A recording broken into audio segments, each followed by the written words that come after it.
d'être absent. L'omniprésence de Dieu n'est pas nécessairement égale à la manifestation de sa présence. Dieu est omniprésent, mais il peut permettre dans son omniprésence que tu rencontres des problèmes. Mais quand la manifestation de sa présence se témoigne, aucune situation ne restera constante dans ta vie. Aucun problème ne restera avec la même connotation. Je suis en train de déclarer sur ta vie que tu vivras des réponses favorables. Tourne seulement le regard contre lui. La Bible est la terre de Dieu. Ton mariage peut être la terre. Ton travail peut être une terre. Et tu as besoin de la sémence divine pour féconder cette terre. Tu as besoin de la sémence de Dieu afin de rendre productive tout ce qui a été stérile. Dans la saison de la consolation, le Seigneur a pris décision de venir sécher les larmes d'une personne. Alors je voudrais t'encourager. Hier nous avons dit que vous devez beaucoup prier afin que le Seigneur puisse augmenter votre foi. Ce roi en Israël est tombé malade. Vous savez, en Israël, quand il y avait un roi, le roi était l'un des canaux indispensables par lequel Dieu parlait. Dieu parlait à un roi parce qu'il était le symbole de l'autorité royale de Dieu sur la terre.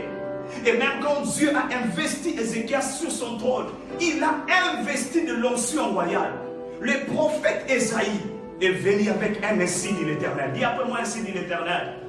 Crains Dieu, sanctifie-toi, marche dans la crainte de Dieu. Tu n'as pas droit à l'erreur. Je me rétablis, ma soeur, mon frère, tu n'as pas droit à l'erreur. Les erreurs des autres ne doivent pas être tes erreurs à toi. Si tout le monde ne craint pas Dieu, cela ne voudrait pas dire que tu dois les copier. La Bible dit qu'en Israël, il y avait une pieuse femme. Elle vivait dans la crainte de Dieu. À cause de cette sanctification, elle a trouvé grâce aux yeux de Dieu. Je voudrais te dire que tu es cette Marie vers qui l'ange de l'Éternel va être envoyé. La Bible dit, autour de laquelle nous allons partager les quelques pensées que le Seigneur a mis dans mon cœur. C'est une histoire que nous connaissons très bien. Mais aujourd'hui, le Seigneur va nous amener dans une autre dimension afin de comprendre ce qu'il voudrait nous communiquer comme pensée. 2 Rois chapitre 20, le verset 1er à 3. Nous allons prendre aussi le verset 6 et le verset 8. Mais à la maison, je voudrais te demander de prendre le temps de méditer cette parole. Il est écrit, à ce temps-là, Ézéchias, où es-tu? Il dit, Seigneur, je me cache parce que je suis né. Dieu lui dit, pourquoi? Comment sais-tu que tu es né? Et l'Éternel s'adresse à la femme, il s'adresse au serpent, mais il est rentré vers Adam. Parce qu'Adam avait la responsabilité sur toute la créature de Dieu. Ta vie, la vie de plusieurs personnes dépendent essentiellement de toi. Alors, tu n'as pas droit à l'erreur. Tu n'as pas droit à l'erreur. Crains Dieu, sanctifie-toi, marche dans la crainte de Dieu. Mais depuis que j'étais reçu comme le Seigneur et le Sauveur de ma vie, je ne fréquente plus de mauvais amis, je ne fréquente plus de bars. Mais pourquoi ma situation ne s'améliore-t-il pas? Quelqu'un s'écrie comme dans la barque, Maître, réveille-toi. Maître, réveille-toi. Commence à prier comme ça.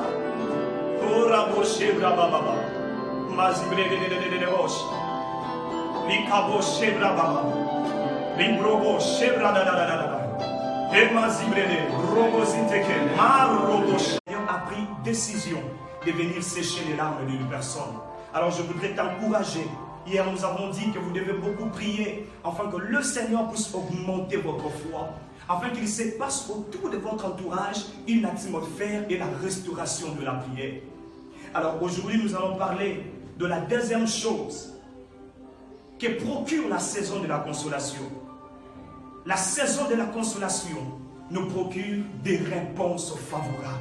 Il s'est caché derrière ce gros des rochers. Il s'est dit, Seigneur, si réellement tu étais le Dieu de nos pères, où sont les prodiges? Tu n'es pas méconnu aux yeux du Seigneur. La jeunesse que tu as sacrifiée, tu récolteras bien des choses. Le Dieu d'une jeunesse sacrifiée est prêt à te faire du bien. La vie que tu as donnée à Jésus a toujours une récompense. La Bible dit dans Psaume 91, de tes propres yeux, tu regarderas et tu verras la rétribution. Jésus dit à ses disciples, à chaque fois que vous aimeriez prier, dites à votre Père, donne-nous notre pain quotidien.